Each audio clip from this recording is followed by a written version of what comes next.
वो ऐसा अपनी अंतरात्मा की आवाज और अपने अस्तित्व के सम्मान के लिए कर रहे हैं। पूरा अंग्रेजी शासन गांधी के उस निर्णय से बैकफुट पर चला गया। जब गांधी जी ने कहा था कि मैं जेल जाने के लिए तैयार हूं, अंग्रेजों ने सोचा नहीं था।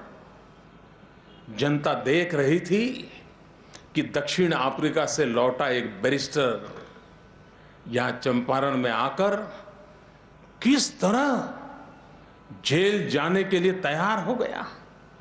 इतनी गर्मी में पूरे इलाके की धूल खा रहा है। तपती धूप में, कभी बैलगाड़ी में, कभी इक्के और कभी पैदल ही एक जगह से दूसरी जगह गांधी चला जा रहा था।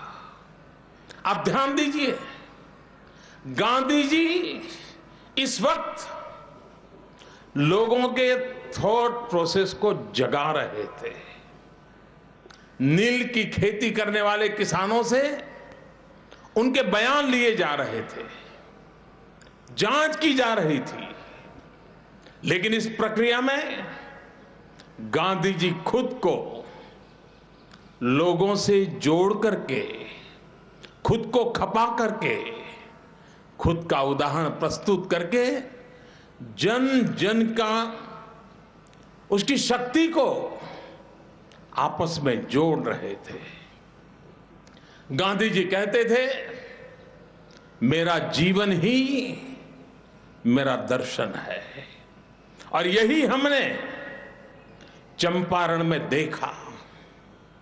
गांधी जी ने अपनी आत्मकथा में लिखा है कि कैसे लोगों को अपनी शक्ति का एहसास हुआ और ये भी समझ आया कि परिवर्तन हो सकता है, बदलाव हो सकता है।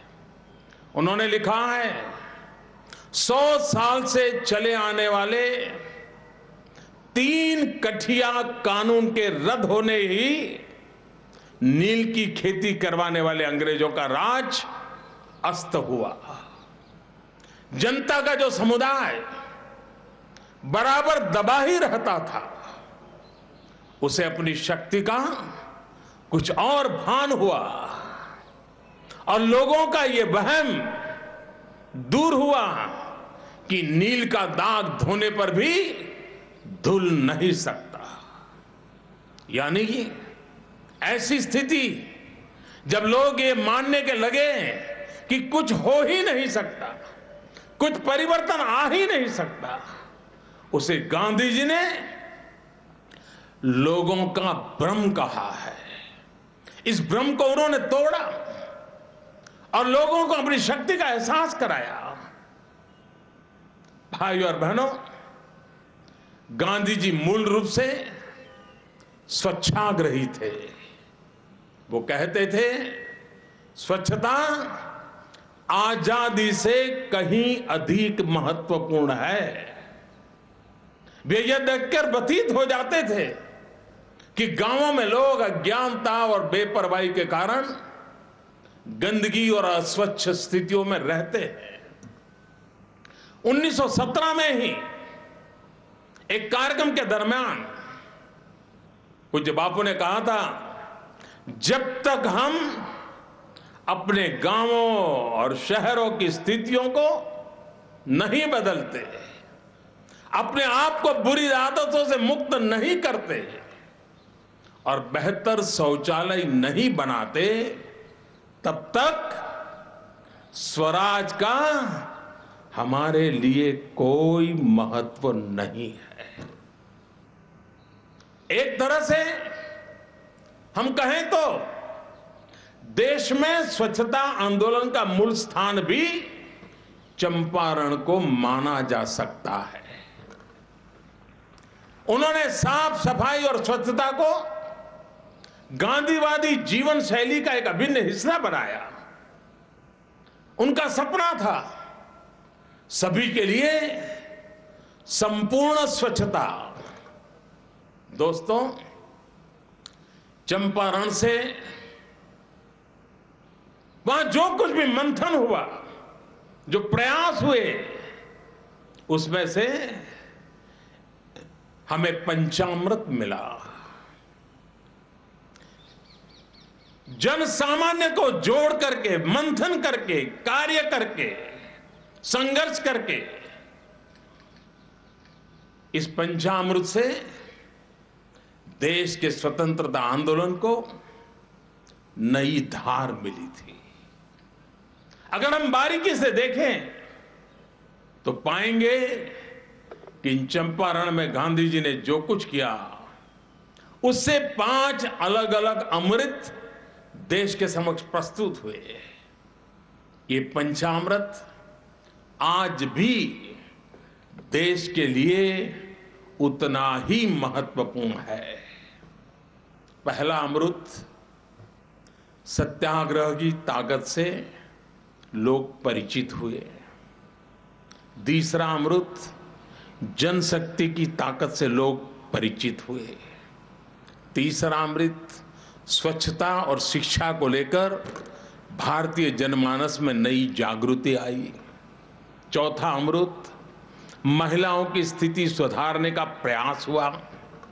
और 5वां अमृत अपने हाथों से कांते हुए वस्त्र पहनने की सोच पैदा हुई। ये पंचामृत चंपारण आंदोलन का सार है।